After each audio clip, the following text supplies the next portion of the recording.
کافی عرصے سے جنگیں ہوتی چلی آ رہی تھیں اور لڑائیاں ہوا کرتی تھیں۔ اللہ کے نبی صلی اللہ علیہ وسلم جب وہاں پر پہنچے تو وہاں کے قبیلے والوں نے کہا کہ آپ یہاں ہجرت کر کے آئے ہیں،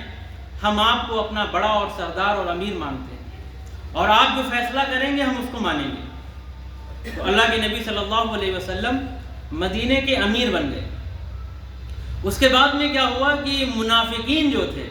اور منافقین میں منافقوں کا جو سردار تھا عبداللہ بن ابی، اس نے کیا کیا کہ ایک دن اوس اور خزرج والے جو ہے بیٹھے ہوئے تھے، اس نے جو ہے ایک دوسرے کو لڑایا۔ اوس والوں سے کہا کہ تمہیں یاد ہے کہ تمہارے باپ دادا کے ساتھ انہوں نے کیا کیا تھا،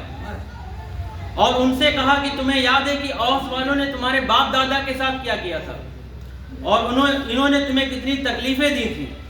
اس طریقے کی تمام باتیں جب انہوں نے کی تو اللہ کے نبی صلی اللہ علیہ وسلم کو پتہ ہوا۔ آپ آئے اور آنے کے بعد جو ہے اللہ تعالیٰ نے قرآن کی آیت نازل فرمائی وَاعْتَصِمُوا بِحَبْلِ اللَّهِ جَمِيعًا وَلَا تَفَرَّقُوا، کہ تم اللہ کی رسی کو ایک ساتھ مضبوطی سے پکڑ لو اور گروہوں میں اور فرقوں میں اور جماعتوں میں نہ بٹو، اور یہ جو تم نے پرانی برائیاں اکھاڑ لی ہیں جو ختم ہو چکی تھی اسلام آنے کے بعد میں، یہ جو برائیاں ہیں ان کو ختم کرو۔ اللہ کے نبی صلی اللہ علیہ وسلم جب دنیا کے اندر آئے، اگر آپ اس وقت کی تاریخ کو پڑھیں تو آپ کو معلوم ہوگا کہ ان گنت ذاتیں تھیں اور برادریاں تھیں، اور لوگ چھوٹے چھوٹے قبیلوں میں بسے ہوئے تھے۔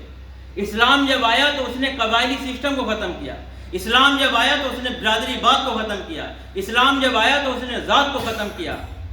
اور کیا کہا ان الدین عند اللہ اسلام،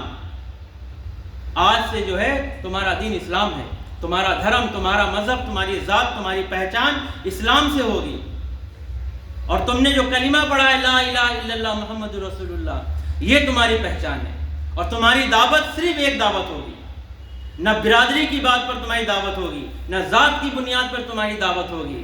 نہ کسی مذہب کی بنیاد پر تمہاری دعوت ہوگی، دعوت ہوگی تو اسلام کی بنیاد پر تمہاری دعوت ہوگی، آج سے تم اس کلمے کی دعوت دو گے۔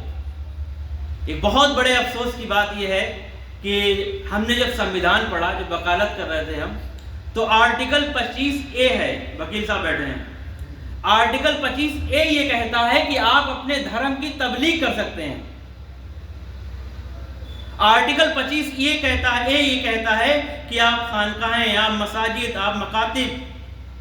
آپ اسکول، آپ مدارس، اس طریقے کے دینی کام جتنے ہیں، اور جس دھرم اور جس مذہب کے ماننے والے ہیں آپ اس کو پھیلا سکتے ہیں، تبلیغ کر سکتے ہیں۔ ہماری سب سے بڑی کمی یہ تھی کہ ہم نے اس ملک میں رہنا جو قبول کیا تھا، ہم نے ایک معاہدہ کیا تھا۔ بھارت کا سنویدھان ایک معاہدہ ہے، اور ایک معاہدہ اللہ کے نبی نے کیا تھا، اور وہ معاہدہ یہودیوں سے کیا گیا تھا جب آپ مدینے کے اندر گئے، اور اس وقت آپ نے ایک سنویدھان لکھوایا تھا جس کو ہم کہتے ہیں میثاق مدینہ۔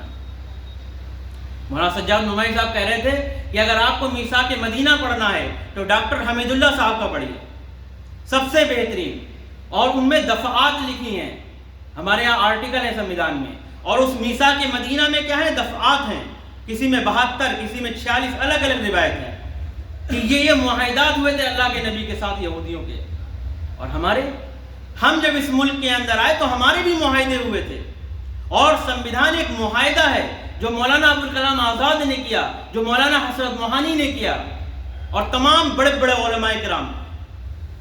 ہم یہاں معاہدے کی بنا پر تھے کہ جب تک اس ملک کے اندر مسلمانوں کو ان کے دھرم کی، ان کے مذہب کی تبلیغ، ان کی تعلیم، ان کو نمازیں پڑھنا، اذانیں دینا، اس کی آزادی رہے گی،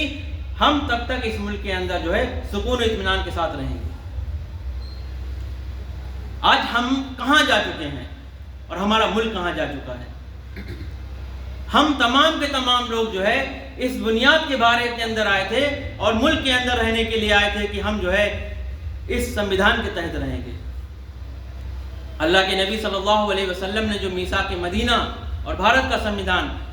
آپ کو کھلے عام اس بات کی دعوت دیتا ہے، آپ اسلام کی تبلیغ کریے، اور ہم نے کیا کیا؟ ہم ان چیزوں میں نہیں پڑے، ہم ان چیزوں میں پڑ گئے کہ ہم نے لوگوں کو برادریوں میں بانٹنا شروع کر دیا، ہم نے ذاتوں میں بانٹنا شروع کر دیا، ہم نے کہا کچھ اونچے ہیں اور کچھ نیچے ہیں۔ یہ سوچ اسلام کی سوچ نہیں ہے۔ مسئلہ یہ ہے کہ ہم نے قرآن کو نہیں پڑھا، مسئلہ یہ ہے کہ ہم نے اللہ کے نبی کی تعلیمات کو نہیں سمجھا۔ آپ ذرا بتائیے حضرت بلال رضی اللہ تعالیٰ عنہ، آپ ان کی سیرت پڑھیے، اسلام لانے سے پہلے وہ کیا تھے؟ غلام، اور عرب کے رہنے والے نہیں تھے،